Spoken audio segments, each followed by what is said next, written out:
all across America and around the world. This is Veterans Radio. This is Veterans Radio. Welcome to Veterans Radio. I am Jim Fausone. I'm the officer of the deck today. We've got some great programs for you. I think you'll find very interesting. We always want to remind you can find more about Veterans Radio at its Facebook site or by going to veteransradio.net, where we're on the web 24/7. You can find a lot of our podcasts there as well.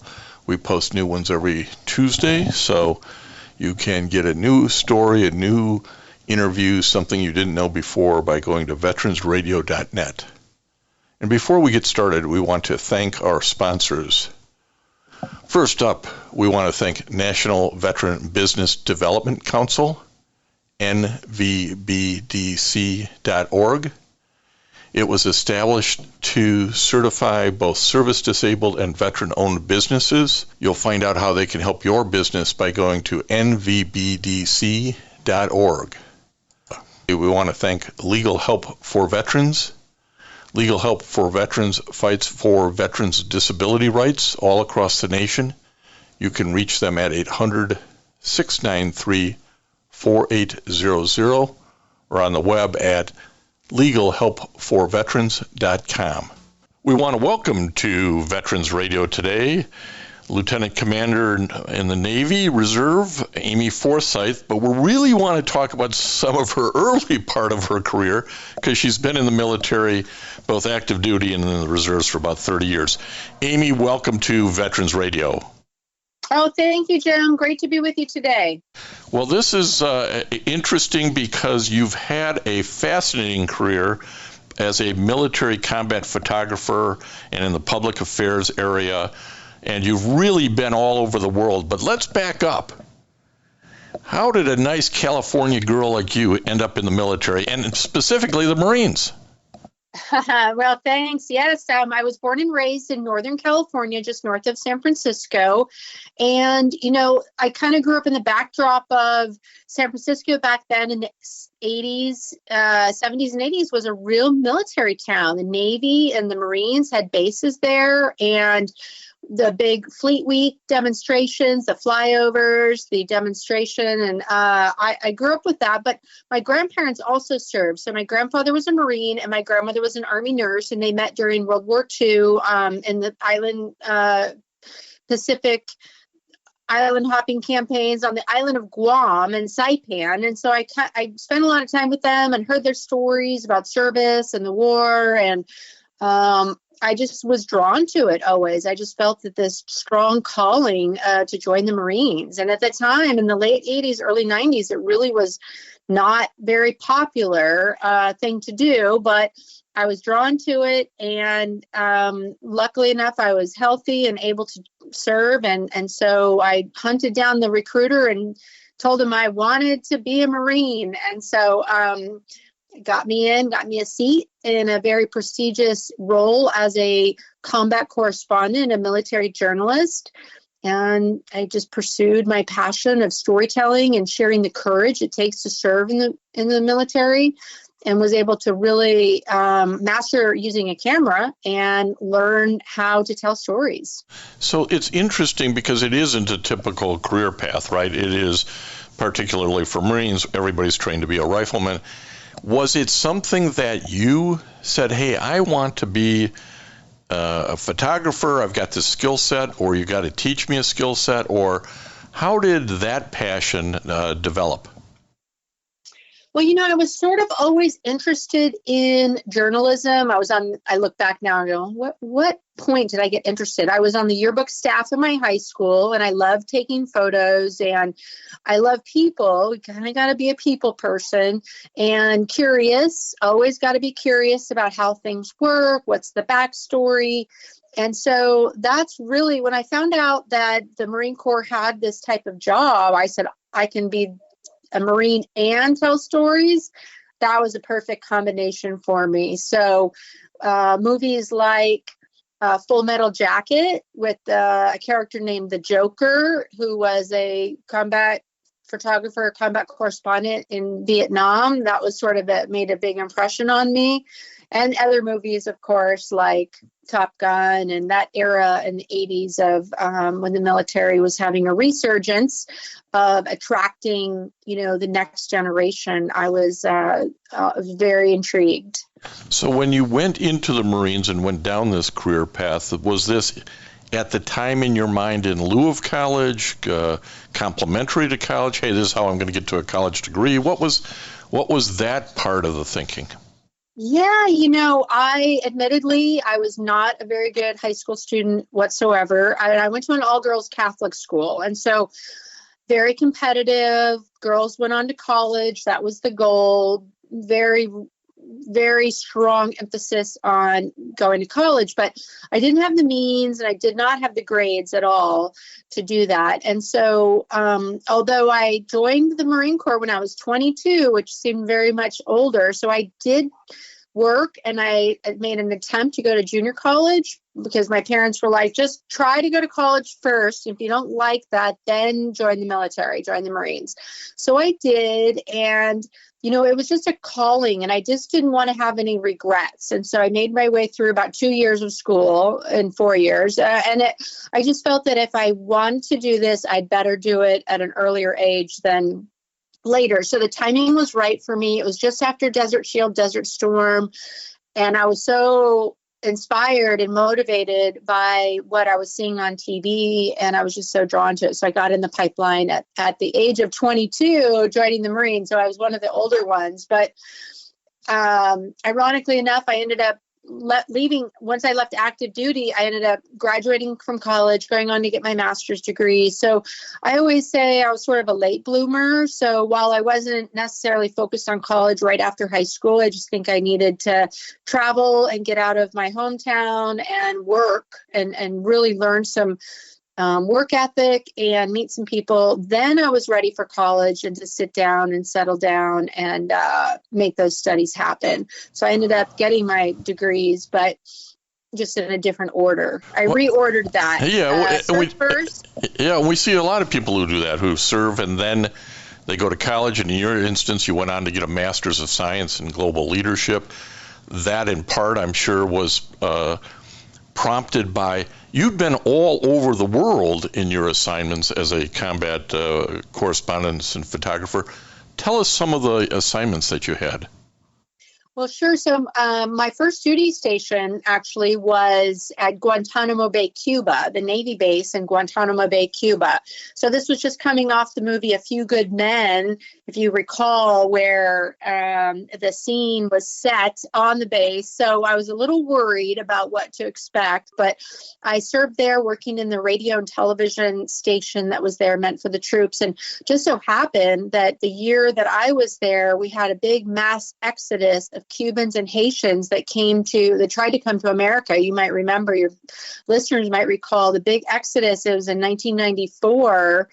And it was just an amazing experience of learning real world operations, how we conducted humanitarian assistance. The Coast Guard was out picking up people at sea, bringing them back to the base. And we had a full humanitarian operation going on. And so I was out there taking photos and videos and on the air every day reporting. So it was really my first duty station, introduced me to the big world of joint operations. And I got to interview a lot of senior people and see how that worked in that environment. And from there, I came to Camp Pendleton and served from there and traveled within the States to cover different exercises. But then once 9/11 happened, that really changed the trajectory of my career, where I had left active duty after 8 years, but stayed in the reserve so I could finish school. And then I was mobilized to Afghanistan and mobilized to Iraq twice. And then I switched from the Marines to the Navy. I had finished my master's degree, and then someone told me about a commissioning program. So I went into the Navy as a direct commission officer and a public affairs officer, even though I really did not want to leave the Marine Corps. I love the Marine Corps, but at the end of the day, you really have to look at what retirement means and how you can continue to serve. I continued to serve as a PAO, public affairs officer. And then that brought even more opportunities for 2 more deployments to Afghanistan, and then other deployments to places like Sri Lanka, Malaysia, Romania, Poland. And so just these amazing opportunities that I just continued my career and found ways to serve in the reserves that sometimes led to an active duty length of time. But it was really, when you're on active duty, you don't know what is going on in the reserves. And it's really the best way to continue serving without making it a full-time requirement. So I got to cherry pick some really great assignments on top of Afghanistan, Iraq deployments. Well, particularly those islands in the Pacific, you had to feel like a little bit, hey, I'm reliving what grandfather and grandmother did, as a grandmother in particular as an Army nurse over in Guam. So there's a line connecting these dots, isn't there? I know. Well, surprisingly so, as a civilian, I took a civilian job working for the Department of Defense. I had been working in TV as a TV reporter in San Diego, and a job opportunity came up to go as a civilian worker, a federal employee, to the island of Guam to report on the large-scale exercises going on in the Indo-Pacific area. And so I took that job, and my husband and I moved to Guam at the same place where my grandparents met. And so it was very full circle for me to get to the experience to live and work there, and then travel from there all over the Indo-Pacific area. So, and I used to joke with Guamanians that live there. I would say, you know, although I'm not Guamanian and I'm not from Guam, but my roots are here, because they met on Guam. My grandparents met, and then when the war was over, they came home and got married and had 6 kids. And so I have pictures of them on the beach. I have pictures of them, you know, with their military units in Saipan and on Guam. And so I'd always heard those stories. And then for me to actually go there on assignment as a federal employee was just so just incredible experience for me to get to walk in the same places that they walked and see the remnants of war and the war memorials that are on Guam. A lot of people don't know that much about it, and I certainly didn't know that much about it. But they've preserved a lot of that World War II history that is Guam. And Guam is part of the United States. They're all Americans there, and so it is the homeland. I think I hear the next book being developed. Possibly.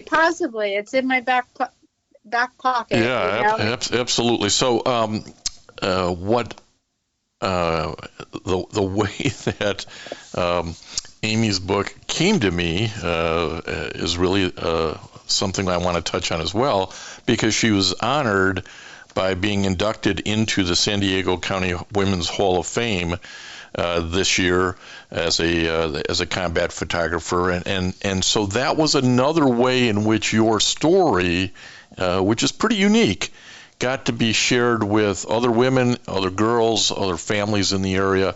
Give me a little bit of how your reaction was to get inducted. Oh, I was just so flattered, really, that they would take the opportunity to recognize that people who share stories about our military can be recognized in that way. And, you know, not rich or famous, not working for a big media production house or a TV station or a cable news network or anything like that, but rather the content that I've created or that I've acquired over the years, such as combat footage and photos of Marines and service members in places like Iraq and Afghanistan, that those are all being archived and made available for historical reference, education. People have reached out from production houses, video documentary film companies asking for more footage. And so that those images, while they're most recent, you know, in the past 10 or 20 years, but that for years to come, they'll be available for people to use. And so really, I look at myself more of a documentary person. I'm documentarian because we want to be able to go back and learn from what was going on at the time, and being able to preserve those stories to look back in time. That's what really makes me most proud, is that being able to capture a moment in time where those service members can reflect on their own service and then make it available to the media, or for people to research later if they want to go back and write their own book or produce a video documentary. A lot of the footage, myself and other people who captured that, can make that available for the archives to really educate and inform future generations. Yeah. So being so proud, and being here in San Diego, I live and work in San Diego now, and after being abroad for so many years, coming back to where I was stationed at Camp Pendleton just means the world to me, that they care that much about recognizing the history and the documentary side of the military. Well, and it's really important because so few people serve. The number has shrunk so dramatically since World War II or even Vietnam, and currently in an all-volunteer force. We have to be able to tell the story of what service is about so that others want to continue to serve. And you touched on one of those things that I don't think get enough play. The nightly news will do a great job of capturing the war efforts, but they never do much on the humanitarian efforts. And you sort of mentioned that. You've seen that throughout your career, and I think you've documented that. Yes, indeed. You know, any military operations, whether it's combat operations or a humanitarian relief or disaster or some way that troops are involved, called into action, documenting that and making it available for either the commanders to review or sharing within the military, or nowadays when we have digital storage, we can upload video and photos directly to a server, and then the media can access it, like your local TV station. So what we try to do is pair service members with their local hometown TV stations. I did a lot of this in Iraq and Afghanistan. I had a satellite dish I would take around to the different camps near in Fallujah and Ramadi and places like that, and in Afghanistan, where, let's say if someone's from Houston, Texas, we would connect with the local ABC affiliates in Houston and say, hey, we've got a sergeant here, can we do an uplink? And they always wanted to talk to soldiers or Marines, sailors, airmen who are on the ground somewhere. And so making those hometown connections where those hometown TV or newspapers can't go to the front lines. And so we would be acting on their behalf to make sure that we are telling those stories of hometown heroes. And so a lot of hundreds of connections to hometowners where we were helping that person kind of feel like a hometown hero, because the parents would watch, and then the high school principals and all their kids that they went to high school with, they would all watch and really bring it back home again, so that those service members can feel proud of their service. And it goes a long way. And I heard numerous stories of, hey, my parents saw me on TV, and my old English teacher saw me, and thank you for making that connection. And so we had the technology to do these uplinks while deployed, and so it just really made a big difference. But we would go out and get photos and video of that Marine doing his or her job, and then we would supply that to the TV station so they could really make a very interesting and rich story about the work that they were doing in Iraq or Afghanistan, for example. Yeah, and so much of that is at the personal level or humanitarian level that we just don't see enough of. So that's a great format. Well, in 2022, you decided, well, I'm going to get this book out the door called Heroes Live Here, a tribute to Camp Pendleton Marines since 9/11. Let's start with talking about why, and I'm going to ask you to also tell us how long it took, because the photographs are fantastic in this thing. So that I'd expect, but tell us a little bit about the motivation for it. Oh, thank you. Well, as I mentioned, I came back from Guam after 5 years of being away, and was working on Camp Pendleton as a civilian public affairs officer and driving through base. And I just noticed all the new memorials as tributes to those that were lost over a 20-year span, really, from the very start of 9/11. And I just started taking a couple photos here and there. And I thought maybe I'll send it to my Marine friends that I serve with, or Gold Star families who haven't been back to the base to be able to see these memorials. And we also had a very special memorial for a friend and a fellow Marine that we lost on one of my deployments. Her name was Major Megan McClung. And when we got back from deployment, we put a rock etched with her name on the top of a hill where we would always go and run on this ridge line that she liked to run. And so that's just one memorial, even though we weren't really supposed to put the rock on there because it's not sanctioned. But there were many sanctioned and approved memorials that nobody had seen before, because you can't have access to the base normally if you don't have an ID card.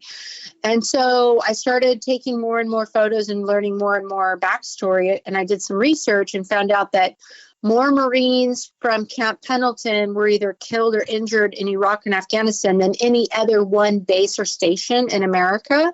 And so that's a heavy burden for any one community in our country. And so just knowing throughout the 20 years that the bulk of the combat forces and the troops had this constant and continuous rotation to Iraq or Afghanistan through the years, just an amazing testament to the ongoing support that Marines at Camp Pendleton were making. And so I put it all together. Most of the photos are mine from either Iraq or Afghanistan, and the photos I took while I was on base, showcasing and sharing with people really the tributes that have come as a result of Iraq and Afghanistan, and the connection points that some people that are, people know about, and the stories that they may not know about. So spanning 20 years, what I learned too is that some of the very first troops to be killed in Afghanistan right after 9/11, and then the very last troops to be killed in Afghanistan all came from Camp Pendleton. And so you can remember when you last, in August 2021, when the evacuation was happening in Afghanistan, and we got word that troops on the ground were killed, and literally within minutes, Jim, once we realized that 10 of them were from Camp Pendleton, those Marines were from a unit on Camp Pendleton, that people started bringing flowers and balloons and memorials and flags to the front gate of the base, and as a testament. And so the book was already written and at the printers. So I pulled back the manuscript and the book, so I could include that to honor them as the final chapter and the closure of the saga of Afghanistan, and then the Marines at Camp Pendleton's involvement. So it was a labor of love, I'll tell you, but I somewhat took the self-publishing route, because I didn't really even try to pitch this to like a big publishing house, because it's very niche and I just didn't think they would get it. And so I was able to maintain a lot of the creative control, although I had a layout and design team and an editor and someone helping me with the business side. But I feel very good that I didn't need to use that. It's just sort of happened organically, and people have been very happy, and Gold Star families and fellow Marines have been very supportive, and so I'm very grateful for that. Oh yeah, and it's a fantastic book. It's not a typical coffee table photograph book. There are stories in this throughout. Letters, different individuals wrote sections. There's history in it. A great photo of the Horse Sergeant Reckless. Photos of the memorials, the gardens, the dogs of war. I mean, it may not seem as broad as it is when you just say this is what the title is. But it's really something, and I hope it's getting great play among the Marines from not only Camp Pendleton, but everywhere. Well, thank you. Yes, there's so much rich history also at Camp Pendleton from the early days, even before it was a base. It was part of, that old California history. And on the base, they really tried to preserve some of the buildings and structures that represent that. But yes, even the memorials and tributes to Marines that served during World War II, Korea, Vietnam, and then, the Desert Shield, Desert Storm. And so for every generation, there's some bits of tributes on the base. And so for the next generation to feel inspired and not lose any of that history was important. And so putting it all under one title and showcasing that for people who don't know that much about the base. And there's a map in there too that would take someone on a windshield tour to drive around and find these memorial gardens and these special tribute places. Because the base is quite large. It's 125,000 square acres. And so it's spread out from top to bottom. It probably takes about 45 minutes or an hour to get that loop road all the way around. So it's quite large. Well, and let's tell folks how, if they're interested in obtaining a copy of this, they can do that, Amy. Absolutely. So I love to be able to sign books for people because I think that just means so much more to people. But they can go to the website, heroeslivehere.com, and place an order there and learn more. And that order comes straight to me where I can ship off a signed copy of the book. And of course, it's on Amazon and Barnes and Noble, and that'll come straight from the printers. But I love to also engage with people and be able to sign a copy if they want to make a purchase that way. So let me wrap this up, because all good things come to an end here, Lieutenant Commander. How much more time do you have in the Navy Reserve, and how many years in your career will you have all total? Well, thank you. I just went over 30 years of total service, and I'll have about 3 more years in the Navy Reserves, and then I'll be eligible for my pension, my reserve pension. And so I am looking to maximize the last 3 years and really just enjoy and savor those last couple of assignments. I'm currently assigned to a Special Operations Command, assigned to the headquarters in Europe, in Germany.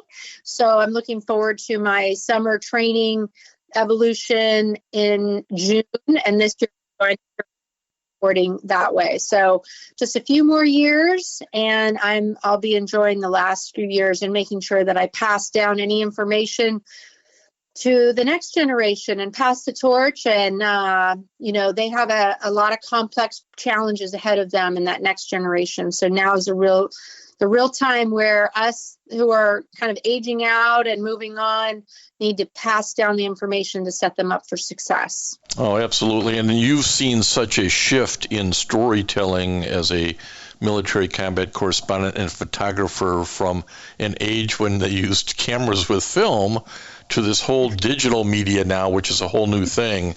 And as a 22-year-old California girl, not really thrilled with community college, joining the Marines, you could never have envisioned it would end up this way. You'd have such a great career, and you'd publish Heroes Live Here, a tribute to Camp Pendleton Marines since 9/11. It's been quite a ride, hasn't it been, Amy? Oh, it really has. I could not have imagined that I would have stuck it out this long. And as you mentioned, some of those early days for me, working in the dark room and splicing tape, literally splicing tape for a radio show in Guantanamo Bay. And so being a part of that transformation in our media world and working with media and telling those stories through the years, it really I have so much pride and just feel so lucky and grateful for those opportunities. And, on many days I wanted to quit, but I didn't. And for the good of just being able to be the one to tell the story, because if not me, then who? And, there's a lot of great up and coming public affairs officers and enlisted craft, really creative and talented media storytellers out there who are going to take things to the next level. But I've been on such a great ride, and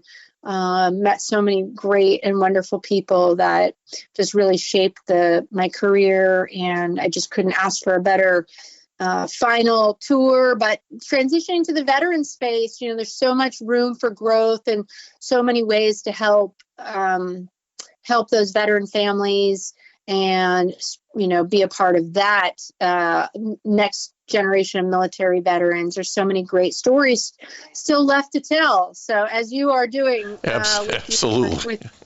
Yeah. Yeah, we've been doing Veterans Radio now for 20 years. There is never a shortage of really interesting people to talk to and interesting stories to get out there and preserve, so that some other young girl might say, you know what, I really like social media stuff. I wonder if I could have a career in the military areas in public affairs. And the answer is yes, you can. Don't be afraid to give it a try. Amy Forsythe, Thank you for taking time this afternoon to spend it here with Veterans Radio. Congratulations on a great career, and enjoy this last tour, and enjoy all the accolades that come with the book, Heroes Live Here, a tribute to Camp Pendleton Marines since 9/11. Oh, thank you, Jim. Great to be with you and talk to your audience today, and proud to be a veteran, and look forward to connecting with people. If they want to connect with me on LinkedIn or even on Instagram, I love connecting with other veterans. Thank you so much. And I want to thank everybody for listening to Veterans Radio today. I am Jim Fausone. It's been a pleasure to be your host. I'm a veterans disability lawyer at Legal Help for Veterans, and you can reach us at 800-693-4800 or legalhelpforveterans.com on the web. You can follow Veterans Radio on Facebook and listen to its podcasts and internet radio shows by going to veteransradio.net. And until next time, you are dismissed. If you have a VA claim denied by the Board of Veterans' Appeals, contact Legal Help for Veterans at 1-800-693-4800. They're experts in handling cases before the U.S. Court of Appeals for Veterans Claims. Their number again, 1-800-693-4800. We again want to thank our national sponsors, the National Veterans Business Development Council, nvbdc.org, VA Ann Arbor Health Care System, the Vietnam Veterans of America Charles S. Kettles Chapter, Ann Arbor, Michigan, VFW Graf O'Hara Post 423 in Ann Arbor, and the American Legion Press Corn Post 46, also in Ann Arbor. We appreciate all your support. You can go to veteransradio.net, click on the sponsor level, and continue to support keeping Veterans Radio on the air. And until next time, you are dismissed. Lucky Land Casino, asking people, what's the weirdest place you've gotten lucky? Lucky? In line at the deli, I guess? Aha, in my dentist's office. More than once, actually. Do I have to say? Yes, you do. In the car before my kids' PTA meeting. Really? Yes. Excuse me, what's the weirdest place you've gotten lucky? I never win and tell. Well, there you have it. You can get lucky anywhere, playing at LuckyLandSlots.com. Play for free right now. Are you feeling lucky? No purchase necessary. Void where prohibited by law. 18+. Terms and conditions apply. See website for details.